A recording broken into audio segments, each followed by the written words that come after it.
Lightning like Steve McQueen. I'm in the fast lane when the light turns green. And I built tough, I ain't nothing but grit. Cause I made rugged blood, sweat, and spit.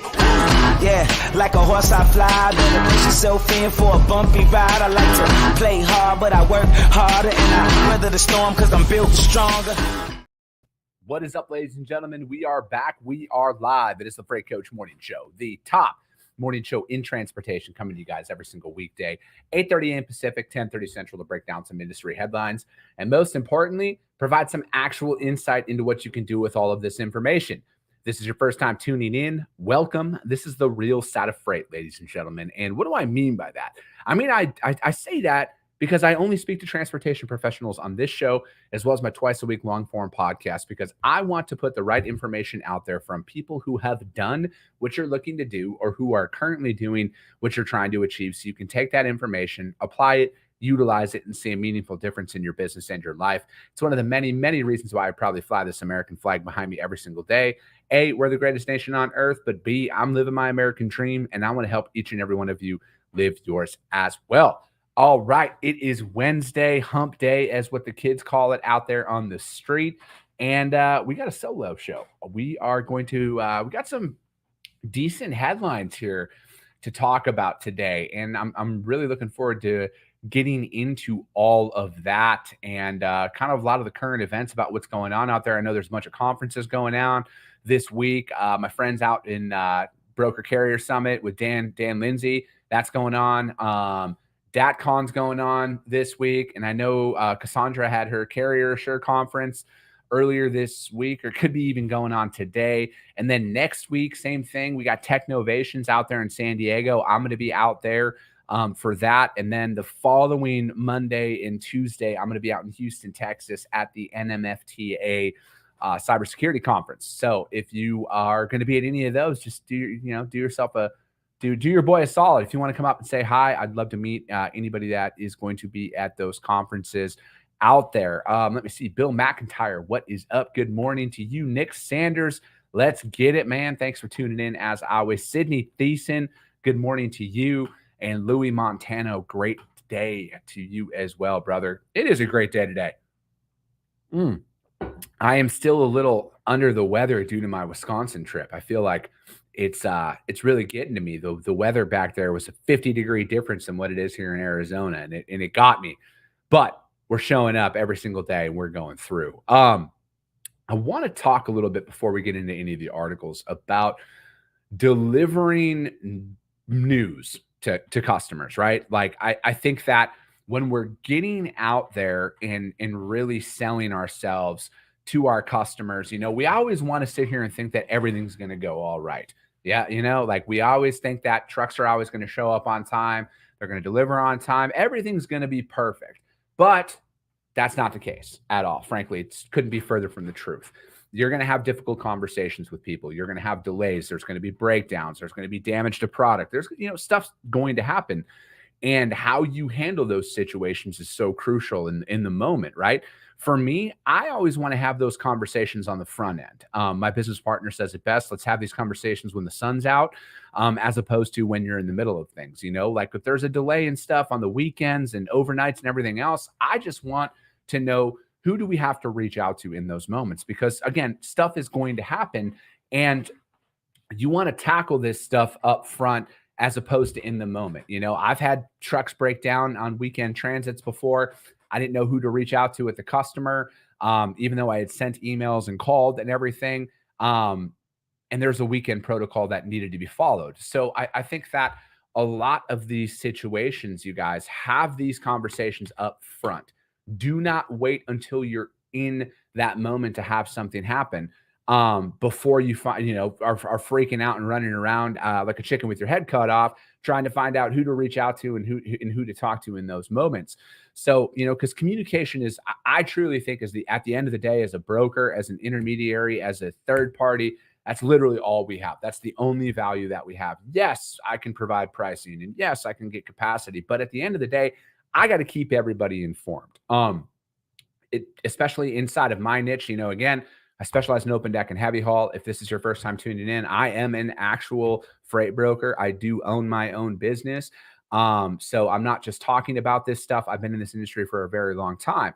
But, we had a situation arise, and especially in my niche, where my customer isn't the shipper or the receiver in a lot of these instances. And, it's keeping everybody in the loop. We had a load this week where the driver delivered the first shipment, brakes locked up on the way back into to the shipper to grab another turn out there. And again, we had to make stuff happen. So calling the job site, letting them know the driver's not going to be back. That day, they were super appreciative because they're like, hey, at least I know, and I don't have to sit out here for the rest of the day. I can go get other work done. Letting the shipper know, calling them that, hey, the driver's not going to return for the other shipments. We'll be back tomorrow morning to finish the load up. And then letting my customer know that on top of that as well. It's never ideal when things happen, but how you handle them, like there's a lot of opportunity in that, right? Because again, trucks showing up on time and delivering on time is the expectation. There isn't really a value add in that. It's like there is, but there's not, right? Because like that's why they hire us is to do that. But I think like for us, keeping people informed in that's where the real value comes. So I don't like it when things go wrong. I don't like difficult conversations. I don't know anybody who does. And if anybody says, oh, I love it when they're lying. But I look at it like this. There is an opportunity in those moments to truly separate yourself because in my 37 short years on this earth, I have realized that most people run when things happen. They want to hope it works itself out. They want to avoid it. But I have found that the most value that you can add out there to a customer's organization, into your overall standing with people when things happen, is just to rip that Band-Aid off, have that conversation, deliver a solution in the moment, and then move on, right? Because like the sun's going to rise the next day. It's never as bad as we think. But the faster you get ahead of these things, the better off you're going to be and in better standings you're going to be with your customers in those moments. Because again, it's an opportunity. No matter what, there is an opportunity out there to improve. There's an opportunity out there to provide a better product to your customers. And you need to look at that as such. Do not avoid these situations when things go wrong, because things are going to happen. And how you handle it is what gets you more business. I'm convinced of that. I've had that conversation with my customers.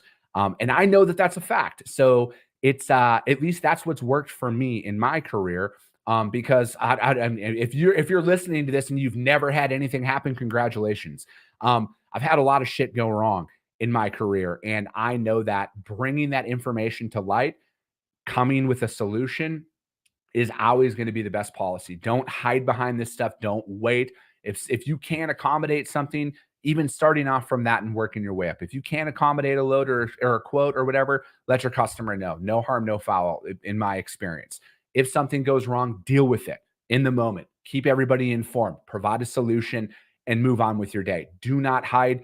Do not avoid any of that stuff, because that is just going to lead to you working yourself out of opportunities out there. So, I just wanted to bring that up because at the end of the day, I'm in the thick of things with you. I do have things go wrong in my business, and how I handle them in those moments, I want to talk about them and to continue to deliver that insight into what works for me out there and what has worked for me, because it's not as easy as some people like to make it seem online. So let's get into some articles here. Boom. Let me see here. We got some more people dropping in. David Nathan coming in from Philadelphia. Anthony Tuttle, good morning to you. Ryan Van Brocklin, good morning. Thanks for tuning in, brother. Cody Miller, what is up? Happy Wednesday freight enthusiast. I love it, man. Kenneth Boone, good morning to you. Thanks for tuning in, brother. Papa Freight. Stephen Title, good morning. Let's go Wednesday. Stephen, I loved your comment last night about that the broker fee or the platform fee comment out there. I was rolling about that, man. That was pretty funny. Thomas Weirden, Freight morning, y'all. Zena Orleana, what is going on? Good morning to you. Thank you for tuning in as always. And all right, let's get into some articles here. The first one that we got going on is from my friends over at the JOC. U.S. trucking jobs, shrank last month, but far less than expected. U.S. for-hire trucking companies shed jobs in September, although not as many as expected, as freight demand remains soft heading into the fourth quarter and peak holiday sales season. Trucking companies may not be hiring, but employment data suggests that they are holding on to workers as they try and anticipate shipper demand for capacity in Q4. Forecasting demand during this year of economic uncertainty is difficult. However, and that clouds labor market needs. Motor carriers may be concerned that in what is still a tight job market, any employees who are let go temporarily would not be available when the demand returns. For-hire trucking lost 1,300 jobs in September after a revised loss of 30,000 jobs in August, according to non-seasonally adjusted data released by U.S. Bureau of Labor Statistics. Seasonal adjustments by the BLS indicates that the agency expects a loss of 10,000 jobs, closer to the actual number of trucking jobs lost in September of 22. The non-seasonally adjusted numbers represent real employment holding real jobs driving trucks and working docks, as well as managing freight operations. The substantial drop in trucking employment in August obviously has a lot to do with the closure of Yellow, then the U.S., the third largest LTL provider. All right. In contrast, courier and messenger firms added more jobs than projected, 19,000 of them in September. But trucking employment, while down 1.2% year over year last month, was up 3.3% from September of 2021. I think that from that perspective, it's interesting. I'm not saying that data is subjective or that like all data is subjective and that anything is changing, but I would like to see out of those jobs, how many of them were lost due to the companies closing down, and not only bringing that up because I've seen a lot of those things come up here lately. So I would like to see that data point as well, to see how many of it was just due to businesses closing down, which again, I'm not advocating for or anything like that, but I think it's a telling sign of what that data stands for. And then it goes on to unpredictability. And the employment data underscores uncertainty about the economy. We're referring to it as peak in pockets, while pockets of the geography seeing more of a peak. But it's hard. It's very muted and softer, said Brian Alexander, an executive vice president and COO of Hub Group. Alexander said shipping customers are still seeking stability in capacity and in their networks rather than simply transportation savings. Trucking companies in recent months have doubled down on attempts to keep employees on their payrolls and reduce turnovers. The change in non-seasonally adjusted job markets kept the Journal of Commerce's for-hire trucking index at 104.2, with a flat revised of 104.2 in September and August. And that indicates trucking employment, despite its recent drop, is still 4% higher than in 2018. The Bureau of Labor Statistics expected a much sharper seasonal drop in employment. However, the seasonally adjusted number does not represent an actual increase in number of jobs. Jason Miller from Michigan State said what this represents was carriers reducing payrolls by far less than what was expected out there. Couriers, warehousing are adding jobs. In that time as well, warehousing firms added 11,000 jobs in September, but the BLS expected them to add upwards of 15,000 jobs to its seasonally adjusted loss of 3,800 jobs. I don't know. I think that looking at the macro data of this and talking about the industry as a whole, I never want to sit up here and say that it's always like healthy, right?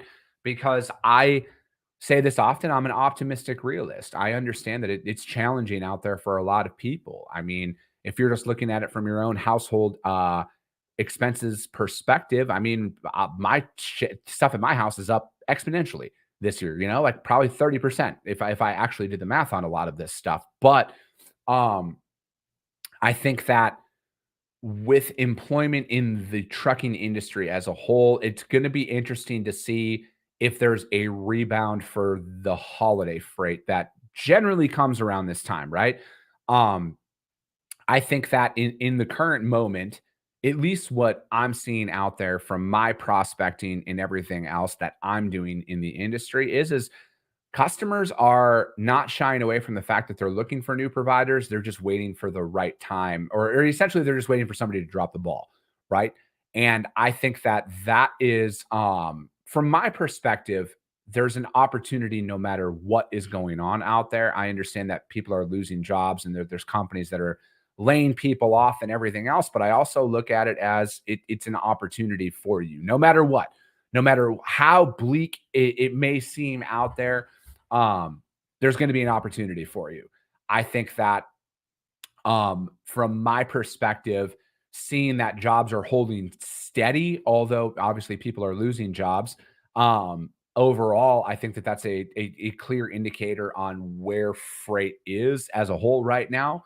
I think it's about as stable as you can get out there, from an overall market perspective. And I know that, a lot of people hear that and they look at it from their own individual company's perspective, and they might not be that busy right now. And I understand that. But I think that at the end of the day, there's still opportunities that are out there. Shippers are still adding providers and everything else. And again, you got to look at your business at all times. You got to look at what are you doing to prepare yourself out there for these inevitable market shifts. I mean, job losses are going to happen. Layoffs are going to happen. I mean, people go out of business in good markets, right? But again, what can you do as an individual to protect yourself and to protect your business? And again, I think that the fact that jobs did not shrink as much as they thought they were going to is, I'm going to look at it as a positive sign. And now I can understand if you just recently lost your job, how you're going to be like, you're an asshole. But just looking at it from the overall perspective, that article, joc.com, U.S. trucking jobs shrank last month, but far less than expected. Christina Harrison, good morning. Nerf, what's up, brother? Good to see you, man. All right. Next article we are going to break down today, is how to build a detention management process. Driver detention ranked as a top industry challenge, number 4 to be exact, for drivers, and number 6 industry-wide, according to the American Transportation Research Institute's 2023 top industry issues. However, some fleets are successfully deploying strategies to combat this time-killing supply chain kink. Randall Sanchez, a solution architect at McLeod, and his colleague Cam Wallace recently surveyed large fleet companies that they had felt had a good handle on detention management. After analyzing the results, Sanchez says they were able to map out what they consider to be the best practices for detention management. The result is a detention management process with 4 categories: strategic / build a plan, tactical, executing the plan, event, analyzing challenges, and resolution, having everything in place to bill the customer and pay the driver. I think detention, detention accessorials, this is one of those things that, let's be honest, that you can get detention from your customers, right? And at least this is how I handle it. I pay our drivers up front, and then I fight with I don't even want to say fight, and then I request the stuff from my customers. Because whether it's a layover, whether it's a redelivery, whether it's detention, it's not the driver's fault, right? At the end of the day. And if changes happen, if things happen, but like if there is a clear case for detention or a clear case for a layover, why do you wait to compensate them, or have that conversation about the amount that you're going to get approved, and then just hope it doesn't work out? Because I know just as well as everybody, you guys are definitely requesting that amount from your customers, right? Like, let's call it what it is. We've all been there before. Again, I'm not perfect, but you're requesting that detention. Why are you doing that and withholding that? I want, like, again, things are going to change, you guys, and it's going to be very, very challenging for you to be able to get carriers to haul your freight here when this market shifts. And detention and stuff is a very hot button thing out there. I would say, be strategic from the start. They said having this, let me see here. The process starts with the sales department when contracting the freight. Detention time should be part of the contract negotiations with a customer. And I would also say that if you don't have direct customers as a carrier, you should be talking about that on the, with the brokers that you're booking your freight with. I think that, I forget the Rate Per Mile Masters Facebook group, Chad Boblitz, and he talks about that often in there. I'm a member of that group, and anytime people bring up detention, he'll talk about that. He negotiates all of that stuff on the front end, and I think that's a great strategy to do. And it's still, and they talk about this in this article as well. And it also says, be tactical when accepting and declining freight. Now that the fleet has decided upon and communicated its detention policies, this tactical side of detention management begins with load acceptance. It's crucial for customer service to have the flexibility to decline loads if necessary and negotiate contracts based on policies. Wallace said fleets should realize that even if a load was rejected, remediation might be necessary to avoid repeated rejection with the shipper. When a load is accepted, if a detention problem is expected, there should be clear communication between the driver and dispatch to reduce detention. Some of the companies Wallace and Sanchez interviewed found keys was involving drivers in planning and execution. And then monitoring also helps manage detention. Wallace said that the fleet surveyed had real-time monitoring software. And, and that's another thing too, right? When it comes down to it, if you're checking in with your e-logs and everything, start tracking that stuff, right? And I would also say this, if you're a carrier out there, bring that stuff up to your broker. And this is if you're booking loads with brokers. If you're at that 2-hour mark and you're still not offloaded or anything, bring that up to your broker's attention. Again, communication solves a lot of these issues out there. And again, I can't speak if people are like rejecting your calls and not dealing with it. But from my perspective, at least if you're hauling a load with me and my company, we're going to get on that stuff right away. We are going to be in communication with you and we're going to make things right, because I don't want you sitting at a dock as long as you need to, right? I want to get this stuff resolved, and you just never know. Things happen, right? But again, communication solves everything. I would even go as like when you hit that hour mark, right? I would even say, hey, it's an hour and I'm still not in a door yet. I'm just giving you a heads up just so it's on people's radar. Let me see here. Create a clear detention events procedures for drivers when the detention events occur. Wallace said is the first one to review the requirements out there. And then additionally, some companies require fleet drivers to complete paperwork without clear procedures. He had said how to handle it, review the customer requirements, notify customers and third parties, make sure the driver knows what to include in the paperwork, have automation available to help meet paperwork requirements, and then appoint an individual responsible for ensuring all operations are followed, and then approval documentation as well. And then again, I think that this is a really good article, especially for the carriers out there that may not have a detention policy, or they might not even know how to request detention or anything like that.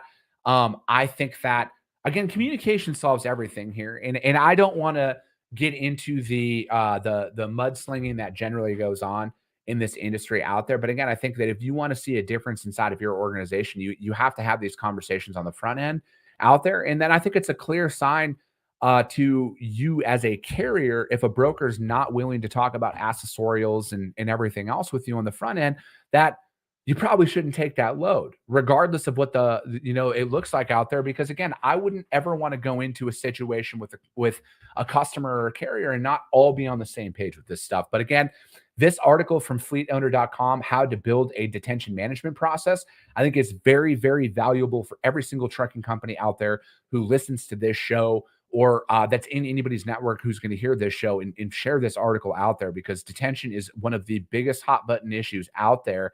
And we need to essentially put this information out there at scale. So that one is fleetowner.com, how to build a detention management process. And as always, you guys, the links to the articles are in the YouTube channel, as well as the Coffee with the Freight Coach audio only replay out there. Let me see here. Thomas Weirden says, I always paid the drivers, then requested it from my customer later. Not the driver's fault, as long as they kept us in the loop and knew when detention started. Cody Miller says, a heads up at 1 hour is extremely helpful to everyone involved, so you can make the attempt to avoid detention. Mike Mikulik, what's up, brother? Communication is key. The more you chat and build a relationship, the less aggravation for all. Very, very true. Speaking of Mike, he's with SPI, you guys. I have my agency through them. I was literally texting with Mike at like 6:30 on Sunday night, to get something, to get a carrier approved for us to pick up a load first thing on Monday, and it got happened. So again, very responsive, very much out there to help out agents. So if you're looking to take control of your financial future, you guys should hit up Mike right away. Corey Buchan, good morning. Communication is a must, he says. He said most, but I'm assuming my boy meant to say a must. Third and final article. I got this one emailed to me from landline.media, and it's an open letter to the FMCSA. I know we only got a couple of minutes left here on the show, so I'm going to kind of jump around a little bit.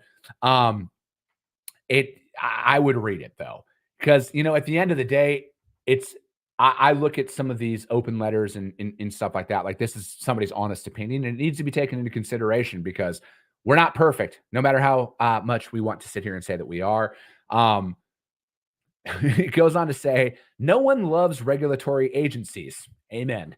It's just a fact of life. And for right now, I'm concerned about a couple of things. One is something I'm afraid you might do. The other is something you probably won't. The first is broker transparency. I know broker transparency is always a hot button issue in a down market, right? The rules say brokers are supposed to make shipment records available for review.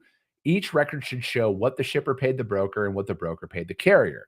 The margin in between, of course, covers the broker's costs and profit. The rule has been in place for 40 years, but is simply ignored. Even though some brokers shortchange truckers day to day, the issue is often overlooked until times are tough and rates are low, which generally this is when you start seeing this. Then carriers are hyper aware of brokers taking advantage, charging shippers far more than they're paying carriers.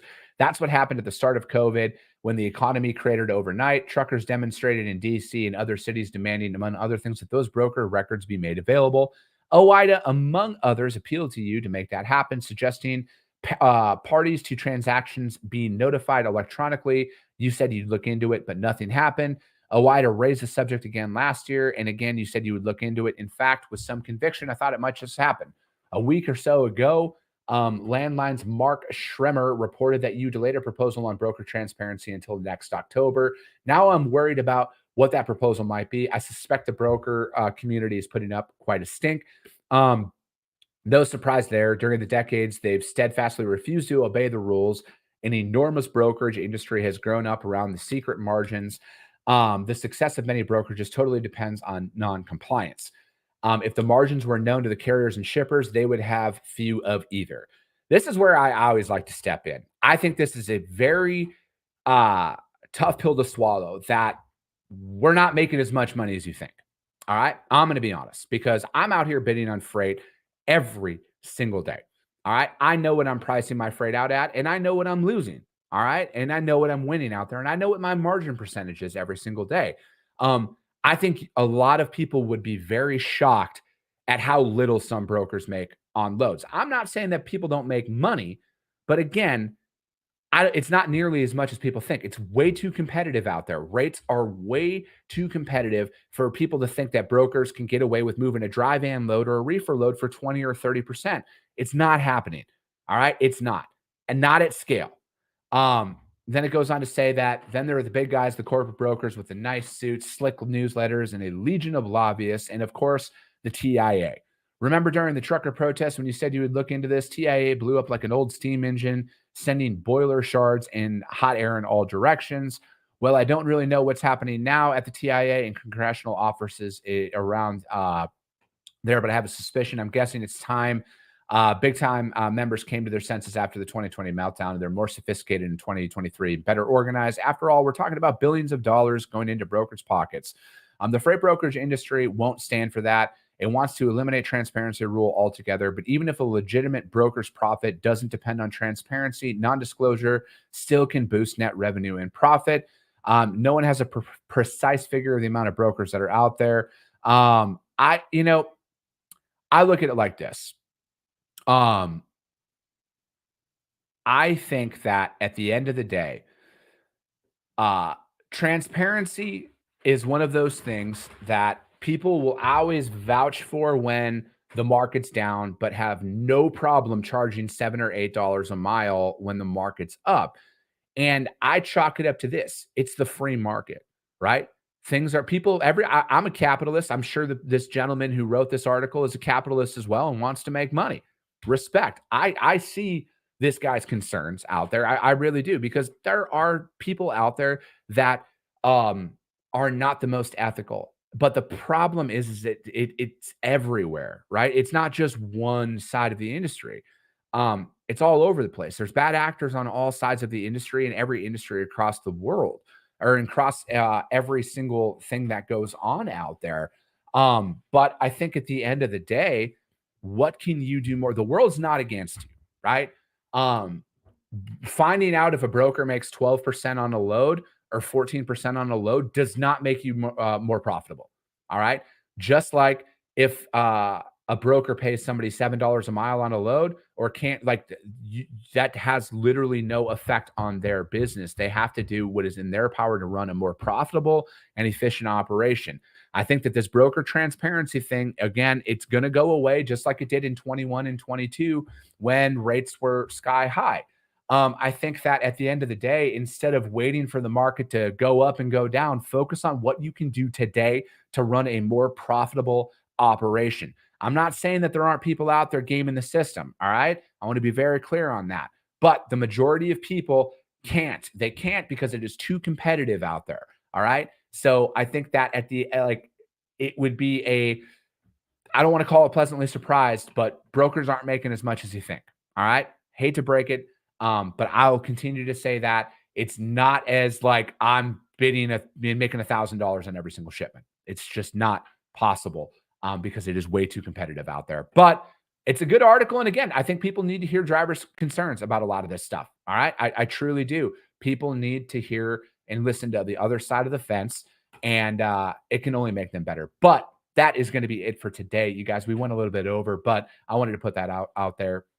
We'll be back tomorrow, though, you guys, 8:30 a.m. Pacific, 10:30 Central. As always, if you guys got value in what you heard today, subscribe to the show. Share it out there to your network. That's how we're the top-ranked podcast in this industry, is because of each and every one of you, and the fact that if you see value, your network's going to see value as well. I appreciate you guys. I love you guys, and we'll be talking to you soon.